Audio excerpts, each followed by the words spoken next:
श्री दुर्गा सप्तमी पहला अध्याय। मेधा ऋषि द्वारा राजा सूरत एवं समाधि नामक वैश्य को देवी महात्म्य सुनाना तथा मधुकेतव वध का वर्णन।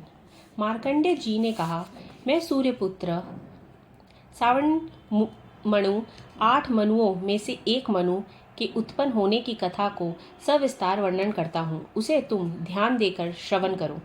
भगवती महामाया की कृपा से सूर्यपुत्र सावण जिस प्रकार मनवंतर के अधिष्ठाता हुए, मैं उसी घटना का वर्णन करता हूँ। प्राचीन काल में स्वारोचिष नामक मनवंतर में सूरत नाम से विख्यात एक बहुत ही प्रतापी राजा हुए थे।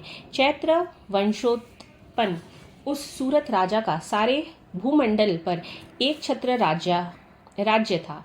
वे प्रजाओं का पालन अपनी संतान के समान किया करते थे। इतना होने पर भी कोल विध्वंसी नामक क्षत्रिय उनके शत्रु बन गए।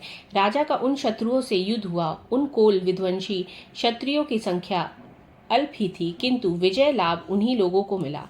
विरोधियों द्वारा पराजित होकर राजा सूरत अपनी राजधानी में वापस लौट आए और अपने देश तक ही अपने राज्य की सीमा निर्धारित कर दी। इससे अधिक वे अपने राज्य का विस्तार ना कर सके, बल्कि पहले से शासित भूमि भी उन्हें छोड़नी पड़ी। अपनी हार मान लेने पर भी शत्रुओं ने उनका पीछा नहीं छोड़ा और राजा सूरत पर पुनः आक्रमण कर दिया। राजा सूरत का युद्ध के कारण सैन्य बल क्षीण हो चुका था, इसलिए उनके विश्वस्त मंत्रियों ने ही कुचक्र रचकर सूरत के संपूर्ण राज्य को हस्तगत कर लिया। राजा में अब राजश्री न थी, इसलिए वह अकेले ही अश्वरूढ़ होकर मृग्य के बहाने घोर जंगल में चले गए। वन में पहुंचकर राजा सूरत ने विपणवर मेधा ऋषि का आश्रम देखा। मुनि के आश्रम में अनेक नरभक्षी एवं मांसाहारी हिंसक पशु एवं स्वाभाविक हिंसा वृत्ति को त्याग कर शांत भाव से विचर रहे थे। मुनि की शिष्य मंडली से उस आश्रम तथा वन प्रांत का सौंदर्य मुखरित हो उठा था।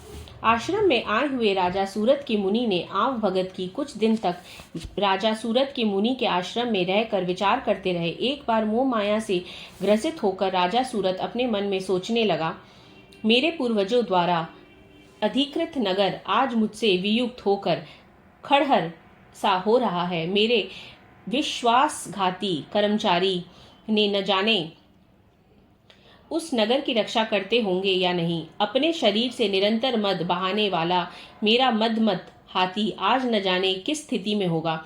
जो लोग मेरे कृपा दृष्टि में आकांक्षी धन और भोजन प्राप्त करने के लिए सदैव तत्पर रहकर मेरा अनुसरण किया करते थे, वह ही लोग अब निश्चित रूप से अन्य राजाओं के मुखापेक्षी होंगे। उन सभी लोगों के द्वारा मेरे धन का दुरुपयोग हो रहा होगा, इसमें कोई संदेह नहीं है। इस प्रकार अनेक कुतर्क राजा के मन में उठ रहे थे।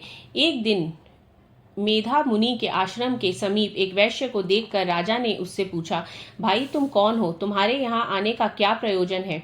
तुम तो देखने में बहुत ही व्यग्र और अनमने से जान पड़ रहे हो। राजा के इस सहानुभूतिपूर्ण वचन सुनकर उस वैश्य ने राजा को प्रणाम किया और विनीत होकर बोला। वैश्य ने राजा से क्या कहा? राजन, मैं संपन्न कुल में उत्पन्न वैश्य जाति का मनुष्य हूँ। मेरा नाम समाधि है। धन लोभ स्त्री पुत्रों ने अपने स्वार्थ साधन के लिए मुझे घर से बाहर निकाल दिया है। इस समय मैं स्त्री पुत्र और धन विहीन हो गया हूँ।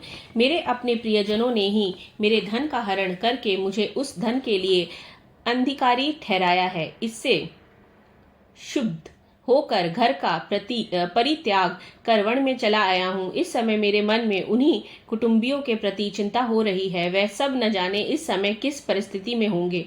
वह लोग घर के सकुशल है या नहीं, मुझे इन सब बातों का कोई ज्ञान नहीं है। मैं सोच रहा हूँ कि वह मेरे पुत्र कैसे हैं, उन्हें सज्जन कहाँ जाए या दुर्जन।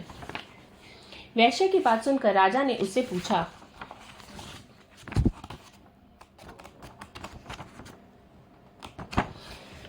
जिन प्रियजनों ने धन लिप्सा के कारण तुम्हें घर से निष्कासित कर दिया है, उन स्वार्थपरायण स्वजनों के ऊपर तुम्हारी इतनी गाढ़ी ममता क्यों है? वैश्य राजा से बोला, आपका यह प्रश्न उचित ही है। मेरा मन उन स्वार्थी कुटुंबियों की ममता छोड़ने को तैयार नहीं है। अब आप ही बताइए, मैं क्या करूं? धन लोलुपता के कारण परिवार के जिन सदस्यों ने मेरी यह दुर्दशा की है, उन लोगों के प्रति मेरे मन में ममतत्व की भावना है महानुभाव। इतना जानते हुए भी न जाने क्यों मेरे मन में उन स्वार्थी लोगों के प्रति ममता बनी हुई है। इसके रहस्य को जानने की इच्छा रखते हुए भी इसे मैं नहीं समझा पा रहा हूँ। उन लोगों के विरह से कातर होकर मैं आहें भर रहा हूँ, जिसके फलस्वरूप मेरे मन में उथल पुथल मची हुई है। कुटुंबियों का मुझसे कुछ भी लगाव नहीं है, फिर भी मेरा मन उन लोगों के लिए संत है। समझ में नहीं आता कि मैं क्या करूं। मार्कंडेय जी ने कहा, है ब्राह्मण, इस वार्ता की समाप्ति के बाद ही सूरत और समाधि नामक वैश्य एक साथ ही मेधा मुनि के सम्मुख उपस्थित हुए। मुनि के प्रति सम्मान प्रदर्शन करके वे दोनों वहीं बैठ गए। इसके बाद राजा सूरत और वैश्य में परस्पर कुछ बातचीत होने लगी। राजा ने कहा, भगवान, मैं आपसे एक निवेदन करना चाहता हूँ, कृपया आप उसे बताइए। मेरा मन स्ववश न रहने के कारण बहुत ही कलेक्षित है। जिस राजभोग के सुख से मैं वंचित कर दिया गया हूँ, उसी को पुनः हस्तगत करने के लिए मेरे मन में आकांक्षा बनी हुई है। हे मुनि श्रेष्ठ, मैं इस बात को जानता हूँ कि अब मेरा राज्य पर कोई प्रभुत्व नहीं रह गया है, उस पर किसी अन्य का शासन हो गया है। फिर भी अपनी अज्ञानतावश मैं उसी के मोह में पड़ा हूँ। इन सब बातों में क्या भेद है, मैं कुछ भी समझ नहीं पा रहा हूँ। यह वैश्य भी मेरे ही समान अपने पुत्र, स्त्री और सेवकों द्वारा त्यक्त है। ऐसा जानते हुए भी यह वैश्य अभी तक अपने कुटुंबियों के मोह में ग्रस्त है। अतः हम दोनों का मन इन सब बातों से बहुत ही क्षीण है। मेरा मन अभी भी भ्रमित हो रहा है महाभाग, हम दोनों में जो प्रेम प्रभावित हो रहा है, वह क्या वस्तु है? हम दोनों में प्रत्यक्ष तथा अज्ञान के लक्षण दृष्टिगत हो रहे हैं। राजा की बात सुनकर ऋषि ने कहा, है महाभाग, समस्त प्राणियों में विषय मार्ग का ज्ञान विद्यमान रहता है, उसी प्रकार सभी जीवों के विषय में भिन्न भिन्न होते हैं। उदाहरण स्वरूप कुछ प्राणियों में दिवांधता बनी रहती है, परंतु इसके विपरीत कुछ जीव ऐसे भी होते हैं जिन्हें नतार्थता रात्रि में न दिखाई देना होती है। इनके विपरीत कुछ ऐसे जीव भी होते हैं जो दिन रात में समान रूप से देखने में सक्षम होते हैं। यह बात बिल्कुल सत्य है कि समस्त प्राणियों में मनुष्य अधिकतर विवेकशील प्राणी माना जाता है, परंतु विवेकशीलता की यह बात केवल मानव वर्ग में ही नहीं, अपितु पशु पक्षी एवं मृग आदि में भी पाई जाती है। पशु पक्षी और हिरण आदि जीवों के अनुरूप ही मानव बुद्धि भी होती है। जिस प्रकार मानवों में समझदारी का भाव होता है, उसी प्रकार हिरण आदि जीवों में भी होता है। इसके साथ ही अन्य बातों में भी इन दोनों वर्गों में अनेक समानताएं होती है। उदाहरण के रूप में तुम इन पक्षियों को ही ले लो। ये स्वयं भूखों रहकर अपने बच्चों के चंचू में अन्न का कण डालकर उन्हें चुगाते हैं। है राजन, क्या तुम्हें नहीं मालूम कि ये मनुष्य समझदार होकर भी लोभवश अपने किए हुए उपकार के बदले में उपकृत होने के लिए पुत्र की इच्छा करते हैं? उन सब में समझदारी होते हुए भी वे संसार के स्थिति, जन्म, मृत्यु आदि का परंपरा को बनाए रखने वाली महामाया भगवती के प्रभाव द्वारा मोहरूपी भ्रमर में डाल दिए जाते हैं और उसी में वे जीव अहर्निश डूबते उतारते रहते हैं। अतः इसमें आश्चर्य की बात नहीं है। जगन्यता विष्णु भगवान की योग निद्रारूपिणी महामाया द्वारा ही यह सारी सृष्टि आच्छन्न हो रही है। महामाया ज्ञानियों के क्षीण चित्त को भी बलपूर्वक खींचकर मोह सागर में डालकर मोहग्रस्त कर देती है। इस चराचर सृष्टि को कत्री महामाया ही है।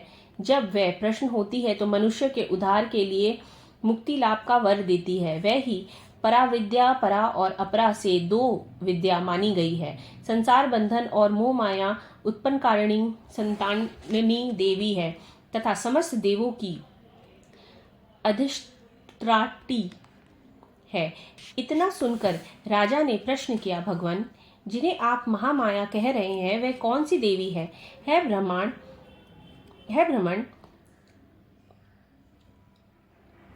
उनका प्रादुर्भाव किस प्रकार हुआ? उनके क्या क्या चरित्र है ब्रह्माविदों में मुनि श्रेष्ठ, उन देवी की कथाओं को मैं आपके मुख से सुनना चाहता हूँ। ऐसा सुनकर ऋषि ने कहा, है राजन, उन देवी का स्वरूप वास्तव में नित्य और सनातन है। संपूर्ण विश्व उन्हीं का स्वरूप मात्र है और वह ही महामाया देवी चराचर सृष्टि के सभी प्राणियों से परिव्याप्त है। उनकी उत्पत्ति के अनेक कारण हैं, वह आख्यान में तुम्हें सुनाता हूँ। जब वह अवतरित होती है उस समय लोक में उनका अवतार लेना कहा जाता है। प्रलय काल में जब निखिल ब्रह्मांड महासागर में लय हो रहा था तथा सब जीवों के पालक भगवान विष्णु शेषशय्या पर योग निद्राभिभूत हो रहे थे, उसी समय उनके कानों की मैल में 2 भीषण दानवों की उत्पत्ति हुई। वे दोनों बलवान दानव मधु और केठव नाव के नाम से जगत में अभिहित हुए। जन्म लेने के तत्काल बाद ही वे दोनों दैत्य सृष्टिकर्ता ब्रह्मा जी का वध करने के लिए उद्यत हुए। उस समय ब्रह्मा जी भगवान विष्णु को नाभि कमल में स्थित थे। उन दैत्यों को अपने वध के लिए तत्पर देखकर उनसे रक्षा के लिए ब्रह्मा जी ने भगवान विष्णु के नेत्रों में स्थित योग निद्रा की स्तुति करना प्रारंभ किया। भगवान की यह अमोघ शक्ति ही जग धात्री, विश्व की अधिष्ठात्री, संसार की पालन कत्री एवं संहार कत्री मानी गई है।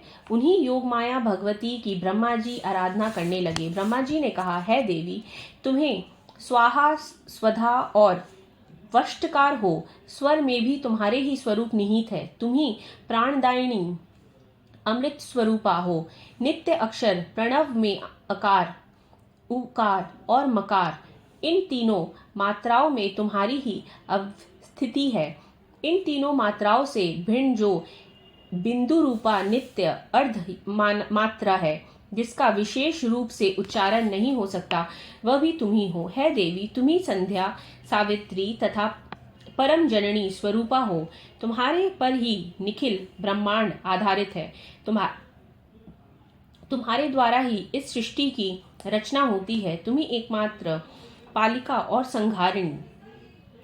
संहारिका हो। सृष्टि और उत्पत्ति में तुम सृष्टि रूपा, पालन काल में स्थित स्वरूपिणी तथा प्रलय काल में संहार स्वरूपिणी हो। तुम ही महाविद्या, महामाया, महामेधा, महास्मृति, महामोहरूपा, महादेवी और महासुंदरी हो। तुम ही भयंकर काल रात्रि, महारात्रि और मोहरात्रि हो। तुम ही श्री ईश्वरी ही और बोध रूपा बुद्धि हो। लज्जा, पुष्टि, तुष्टि, शांति और क्षमा भी तुम ही हो। तुम ही खड़ग धारिणी, शूल धारिणी, घोर रूपा गदा, चक्र, शंख और धनुष धारिणी भी हो।